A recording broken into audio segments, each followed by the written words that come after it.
Entrelinhas de hoje conversa com o jornalista Paulo Werneck sobre a Feira do Livro, que começa amanhã em São Paulo, e com o editor Luiz Schwartz, que será um dos destaques da programação do evento.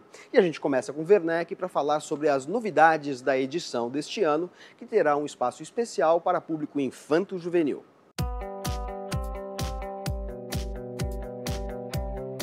Essa Feira do Livro que está começando amanhã, eu considero que é a edição realizada nas melhores condições de temperatura e pressão, né? Porque a gente tem um feriadão aí para curtir, né? A gente tem esse primeiro fim de semana, mas depois vai até o outro domingo. Então nós temos 9 dias de atividades gratuitas.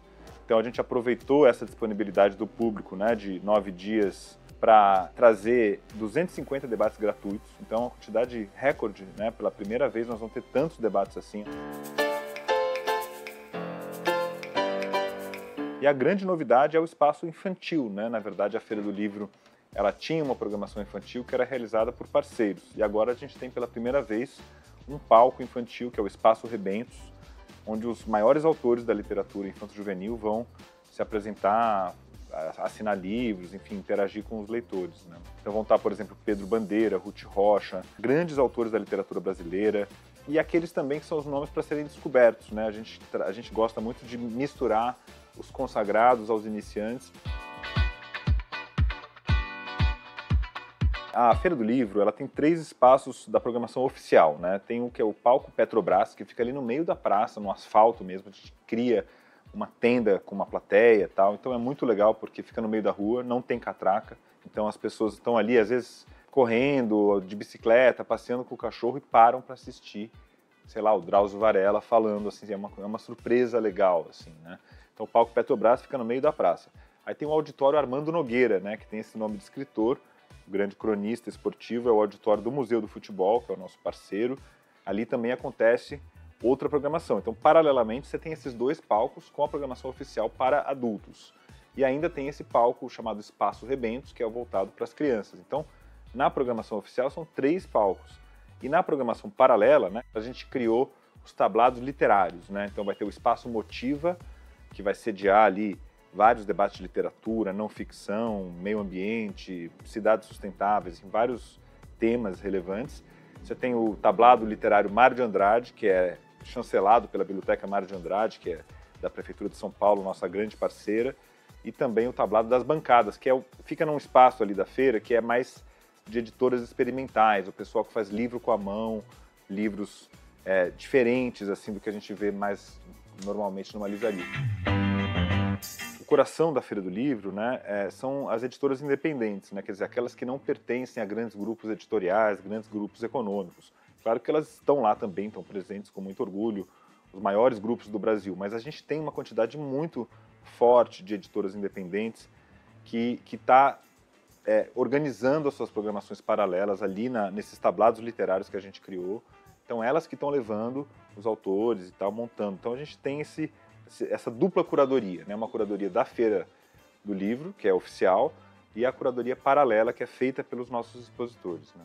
Outra novidade que eu acho sensacional é que pela primeira vez a gente vai fazer a Feira do Livro, a 4ª edição, mas a primeira vez com o estádio do Pacaembu aberto novamente ao público, né? Então a gente vai poder finalmente conhecer o que está lá dentro.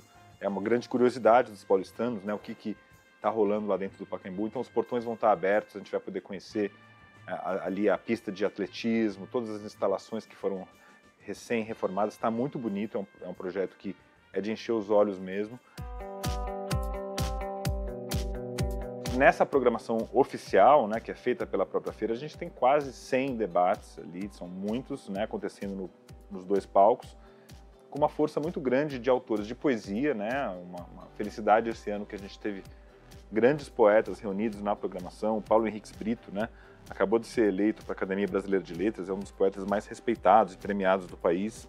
Vai estar ao lado de uma figura que, de certa maneira, é um pouco antípoda dele nesse sentido dessa consagração pública, que é o Glauco Matoso, um autor que eu adoro, desde criança era leitor lá na Chiclete com Banana, do Angeli. A gente tem autores internacionais incríveis, né? Então temos autores da Palestina, de Portugal são 4 autores, de Cabo Verde veio o grande Mário Lúcio, que foi ministro da Cultura.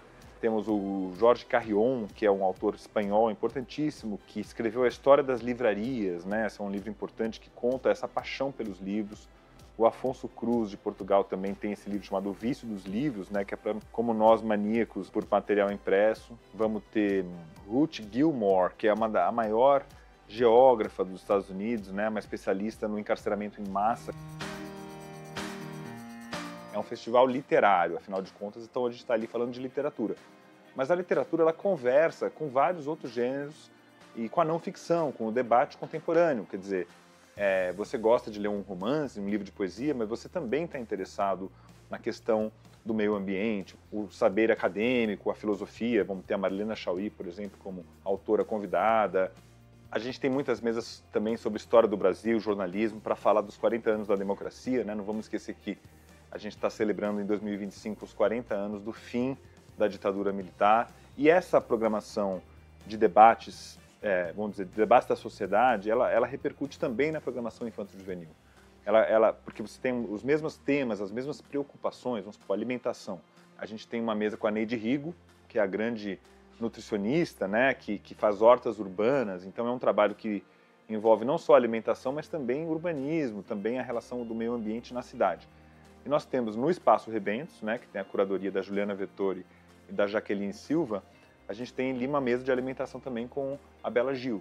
A questão da maternidade, né, o Marcelo Rubens Paiva, né, o autor de Ainda Estou Aqui, vai falar na Feira do Livro sobre a experiência de ser pai, que é o objeto do último livro dele, né, O Novo Agora. Ele vai estar do lado da Martha Nowill, que é uma atriz que também escreveu um diário da maternidade, essa coisa que a mulher vive logo depois de dar à luz, né, que é um período muito delicado, muito intenso. Então, na cidade de São Paulo, você tem vozes muito plurais na literatura, né? Você tem desde a cena da periferia, vamos dizer, ao mainstream literário, você tem as figuras que estão transitando. Então, a gente tem uma escolha de autores paulistanos, né? Que é um festival paulistano, afinal de contas, que está muito especial. Então, tem desde o Inácio de Loyola Brandão, né? Um dos maiores escritores do país, que retrata São Paulo na sua obra. Tem a Tati Bernardes, tem o Ricardo Terto, tem o Fabrício Corsaletti, né? Alguns nem são paulistanos, o Loyola é de Araraquara, o Corsaletti é de Santo Anastácio, mas eles fazem de São Paulo a sua literatura, né? A Feira do Livro, ela é uma realização da 451, né, que é uma associação voltada para difundir o livro no Brasil, né? Então a gente quer levar o livro onde ele não está. A gente procura uma programação que mobilize os interesses dos leitores, né? Literários e também não necessariamente literários.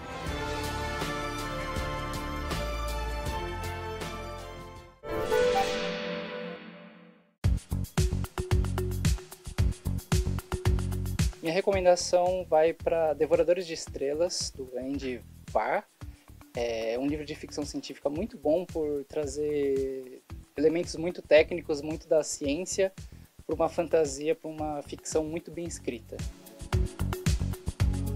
Eu indico Café da Manhã dos Campeões, do Kurt Vonnegut, pela quantidade de regra que ele quebra, como se colocar ele mesmo na história para interagir com personagens fictícios.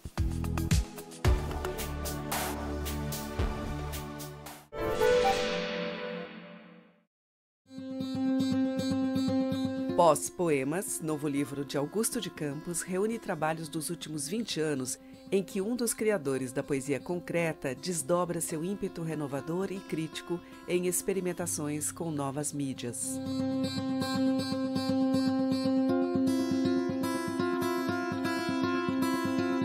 Os Peixes Também Sabem Cantar é um romance de 1957 do prêmio Nobel islandês Halldór Laxness, em que o encontro de um órfão humilde com um renomado cantor lírico encarna embates entre tradição e modernidade.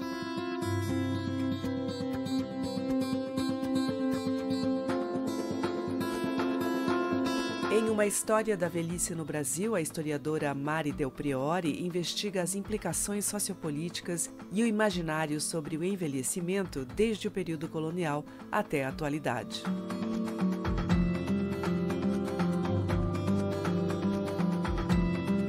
E A Mecânica Bruta dos Ossos, de Alexandre Arbex, é um livro de contos em que todos têm mulheres como narradoras que exploram os efeitos de situações, ora cotidianas, ora insólitas, sobre o corpo e a subjetividade.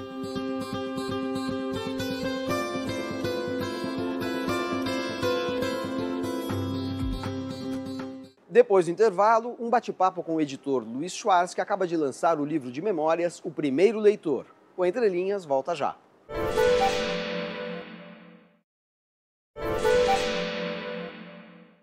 Com o subtítulo Ensaio de Memória, o livro O Primeiro Leitor traz os momentos marcantes da trajetória de Luiz Schwartz, que revolucionou o mercado editorial brasileiro com a criação da Companhia das Letras. O relato mescla lembranças de encontros com grandes escritores e reflexões sobre o ofício do editor.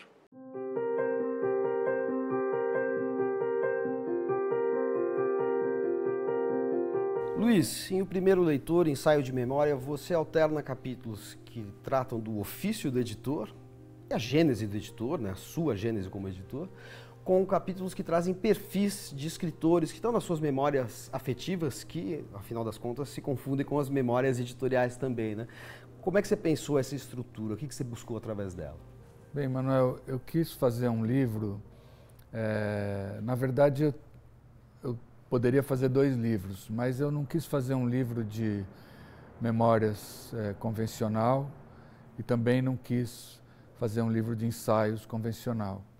Então, de certa maneira, no livro, os ensaios trazem memória e as memórias trazem algumas ideias também que fazem parte da minha concepção. Eu quis transformar as ideias num tipo de memória.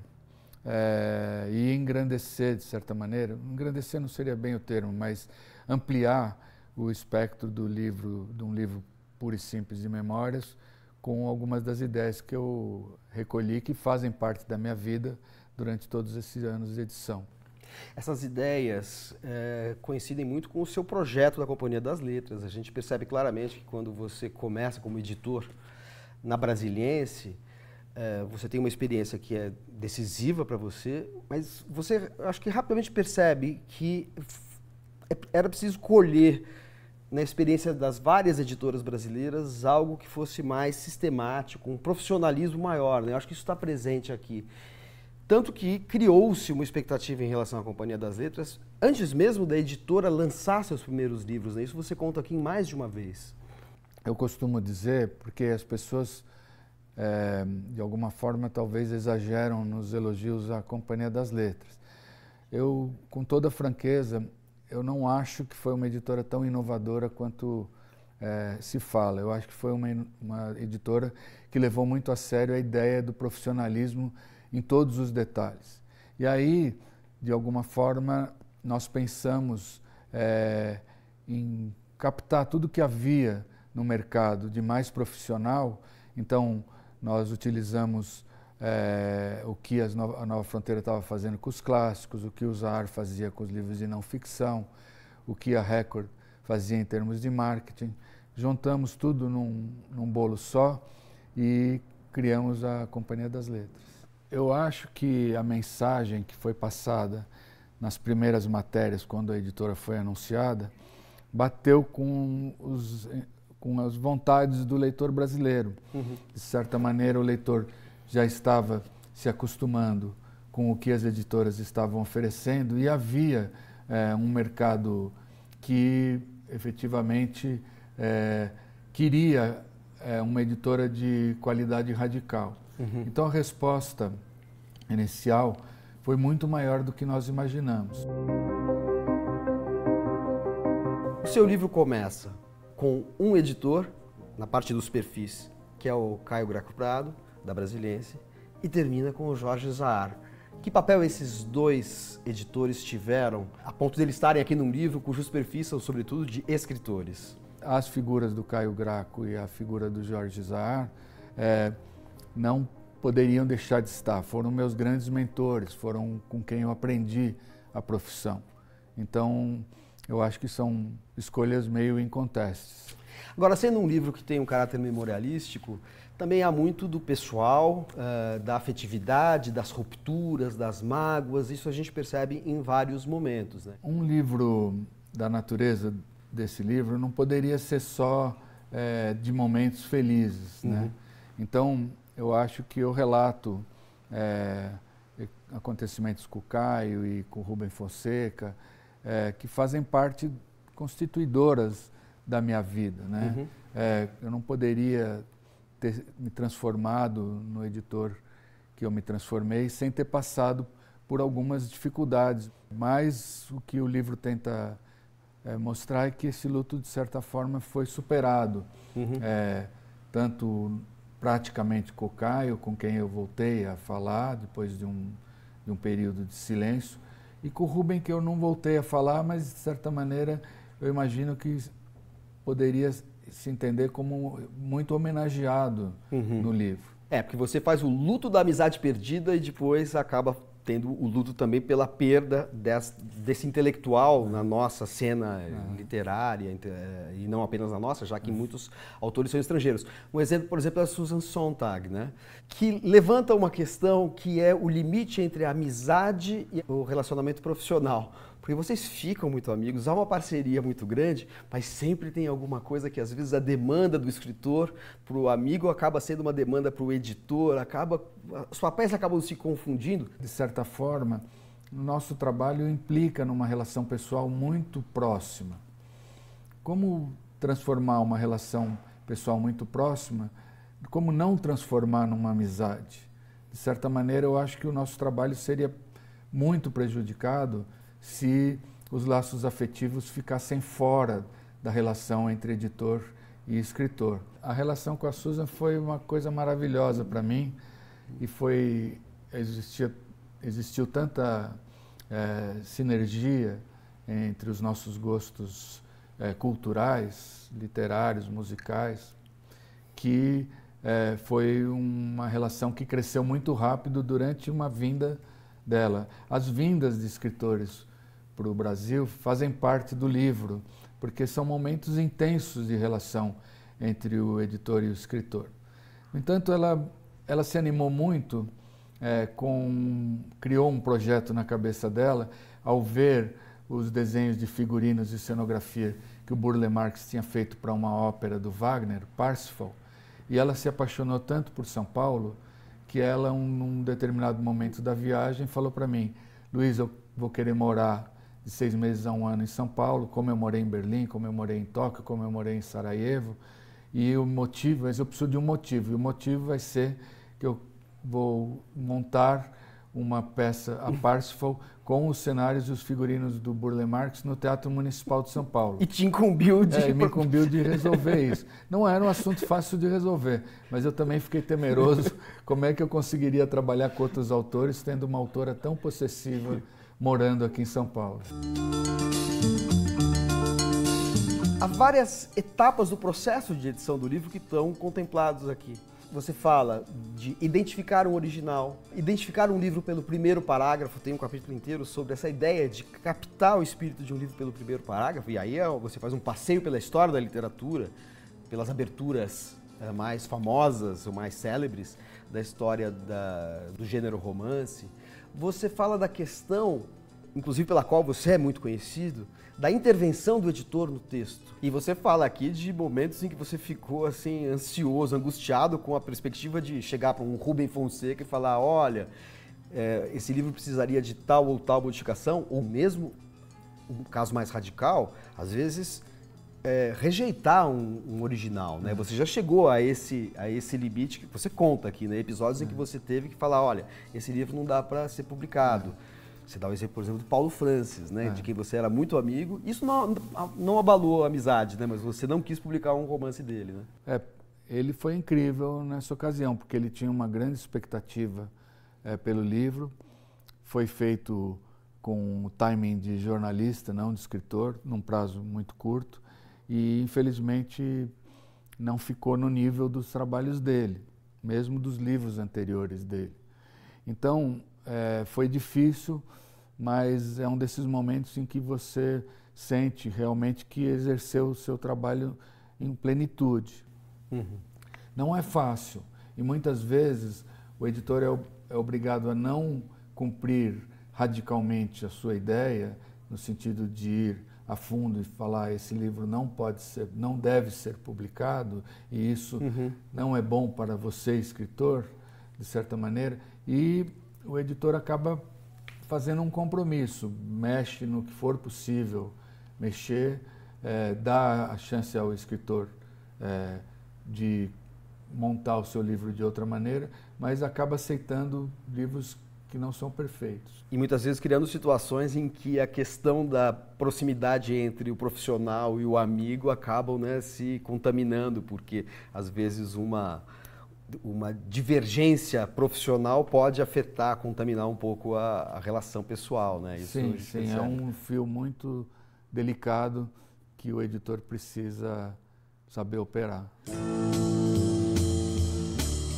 Tem um capítulo que se chama A Ousadia dos Sonhos e que, no entanto, você fala de uma coisa que não está necessariamente ligada a esse enunciado do sonho. Você fala do faro e do nariz do editor. O que eu falo do faro, que eu acho que é talvez o mais importante, é que exageram no nariz do editor. Até nos Estados Unidos se fala he has a good nose, né? Eu acho que há um exagero no sentido de valorizar demais a intuição do editor. Existe, mas de toda forma eu acho que não é o determinante. O determinante é a qualidade do trabalho do escritor e a nossa obrigação é entender essa qualidade. Então, muitos momentos desse livro, eu quis desmistificar um pouco o trabalho do editor, porque tem essa aura toda e eu não concordo com ela. Agora, o aspecto de cheirar o livro, eu quis usar um pouco também no sentido de que é uma coisa que acontece quando quando o livro está nascendo praticamente. Ele chegou da gráfica, vem naquele pacote quentinho. Agora eu não recebo mais em pacote, mas antigamente chegava o primeiro pacote, ia para a sala do Caio, o Caio me chamava e a gente pegava o livro e cheirava, sentindo a vida começando naquele livro.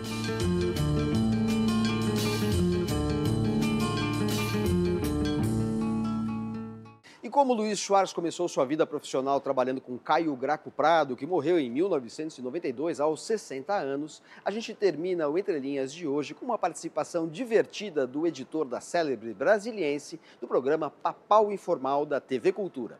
Até a semana que vem. A Brasiliense, com esse posicionamento de vanguarda, né? Criando, inovando, mexendo com o mercado editorial. Por exemplo, de onde você tirou todas essas inspirações de Primeiros Passos, de Paulo Leminski? De onde veio isso daí? Dessa vontade de já começar a cutucar? De mostrar até para o além-muro? De que... Não, sei lá. São tendências que a gente tem, né? Quer dizer, a Brasiliense foi criada por meu pai, foi fundada por ele, comunista, desde jovem, né? E que fundou a Brasiliense para abrigar o pensamento de esquerda no Brasil, que não havia nenhuma editora na época. Isso em 43, né? Fim da ditadura de Getúlio, etc. E, bom, aí veio a Brasiliense. E eu não sei, é um mal de família essa tradição iconoclasta, essa tradição de modernidade mesmo, de enxergar que o mundo anda e a gente tem que colaborar para que ele ande. Né? Mas o meu prazer é fazer o mundo andar, pelo menos fazer as pessoas pensarem. A coisa que eu mais detesto são donos da verdade, em primeiro lugar, dogmatismos e falta de liberdade. Eu acho que você tem que estimular as pessoas a voar. Entendi. E aí cada um voa do seu jeito e o mundo aí começa a andar. Né? Eu vi outro dia um negócio fantástico, coisa de japonês, né? Ainda é experimental e tal, mas é um livro, rigorosamente um livro. Só que a capa do livro é uma tela de alta definição. Você tem um pequeno chip, você embute ali 40 livros, 40. E você lê o livro, vai virando as páginas, deve apertar um botão, não sei exatamente, não tinha nem a fotografia, no tamanho de letra que você quiser. Então, acabou esse negócio de livro. Você vai ter uns livros em casa que você gosta, de poesia, talvez até escritos à mão, ilustrados e tal.